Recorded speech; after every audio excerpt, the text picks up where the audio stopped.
বিসমিল্লাহির রহমানির রহিম। হে সমস্ত জগতবাসী, আজ আমি শামীম আলী চিশতি আরেকটা আলোচনা নিয়ে আপনাদের সামনে উপস্থিত হইলাম। সে আলোচনাটি কি, যে কেউ যদি স্বপ্নে নতুন ঘর দেখে, নতুন ঘর বানাচ্ছে, নতুন ঘর ওঠাচ্ছে, বা নতুন ঘর, বড় বড় নতুন ঘর দেখছে, এতে কি বুঝবেন?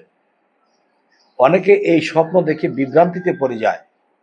আমি বলবো, আপনি যে ঘরটিতে বাস করেন, যেমন আপনার একটা দেহঘর, এই দেহঘরের মধ্যে আপনি বাস করতেছেন।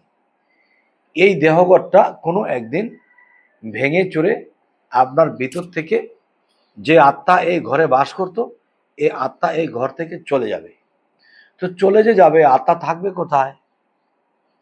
তাহলে সেই আত্মা যদি মুক্তিপ্রাপ্ত না হয়, সেই আত্মা যদি আল্লাহর সাথে বিলীন হতে না পারে, তাহলে সেই আত্মাটি কখন কি হবে জানেন?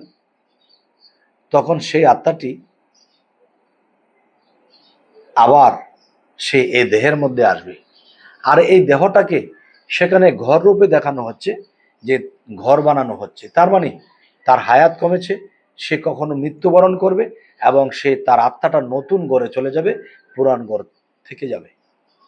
এই তো, অবশ্যই এই ধরনের আলোচনা পাইতে ফলো দিবেন এবং সকলে ভালো থাকবেন। আল্লাহ হাফিজ।